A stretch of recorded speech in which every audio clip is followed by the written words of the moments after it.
Assalamualaikum warahmatullahi wabarakatuh. Perkenalkan, nama saya Angelika Hirdana Putri. Saya dari Prodi S1 Sarjana Gizi. Jadi di sini saya akan menjelaskan tentang proses sistem pencernaan manusia dan organ pencernaan. Baik, jadi di sini berdasarkan proses pencernaan dibagi menjadi dua, yaitu kimiawi dan proses mekanisme. Proses kimiawi ini adalah dengan adanya bantuan enzim makanan tersebut akan dicerna dan diubah menjadi zat penyusun. Nah, yang kedua adalah proses secara mekanis. Secara mekanis, ini makanan akan dirubah dari bentuk yang besar menjadi bentuk partikel-partikel yang paling kecil dengan bantuan gigi. Kemudian, dua proses ini dilakukan oleh saluran pencernaan dari kelenjar pencernaan. Pencernaan ini terdiri dari atas mulut, kerongkongan, lambung, usus halus, usus besar, dan anus. Kemudian yang kedua adalah kelenjar pencernaan. Kelenjar pencernaan ini adalah bagian dari pencernaan atau organ pencernaan yang bisa menghasilkan enzim pencernaan. Contohnya itu ada di hati dan pankreas. Yang pertama adalah mulut. Di dalam mulut ini makanan akan dicerna secara mekanis maupun kimiawi. Secara mekanis caranya adalah dengan bantuan gigi. Jadi nanti makanan dikunyah secara lembut. Makanannya lalu proses secara kimiawi.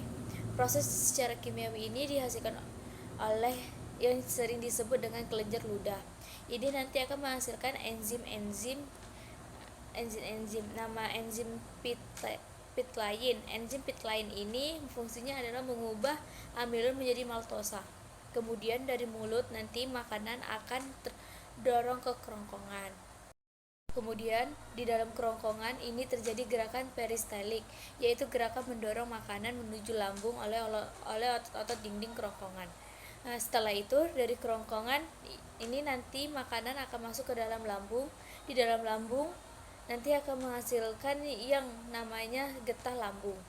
Getah lambung ini nanti akan menghasilkan enzim-enzim itu biasanya disebut dengan nama LAPER, lambung, asam klorida, pepsin, dan renin. Asam klorida tersendiri itu fungsinya untuk membunuh bibit penyakit, kemudian pepsin itu mengubah protein menjadi pepton.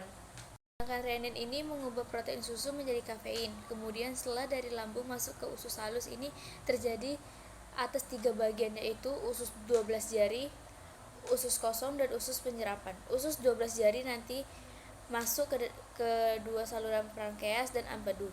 Pankreas akan menghasilkan enzim PLTA, pankreas, lipase, tripsin, dan amilase.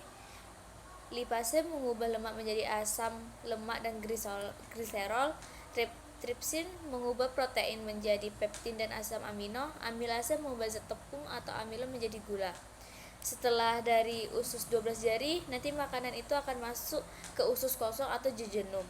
Setelah itu, makanan dicerna secara kimiawi oleh enzim maltase, sekrase, dan laktase, repsin, dan lipase. Maltase mengubah maltosa menjadi glukosa, sukrase mengubah sukrosa menjadi glukosa dan fruktosa, laktase mengubah laktosa menjadi glukosa dan galaktosa. Epsin mengubah dipeptida menjadi asam amino, lipase mengubah lemak menjadi asam lemak dan gliserol. Setelah itu makanan masuk ke usus penyerapan. Makanan diserap oleh dinding usus, kemudian diedarkan oleh darah ke seluruh tubuh. Setelah itu usus halus akan masuk ke usus besar. Akan terjadi dua proses. Makanan akan diubah menjadi feses dan dilakukan oleh bakteri E. coli. Kemudian pengaturan kadar air feses juga dilakukan di usus besar. Sebelum dikeluarkan oleh anus terjadi pengaturan kadar air. Dan saluran pencernaan yang terakhir adalah rectum and anus. Rektum merupakan tempat penampungan feses setelah sudah siap akan dikeluarkan melalui anus. Kelenjar pencernaan yang menghasilkan enzim-enzim yaitu hati dan pankreas. Pankreas yaitu ada lipase, tripsin, amilase, dan hati yang memiliki enzim adalah mengreaksikan empedu. Zat empedu ini berfungsi mengemulsi lemak. Baik, sekian, terima kasih.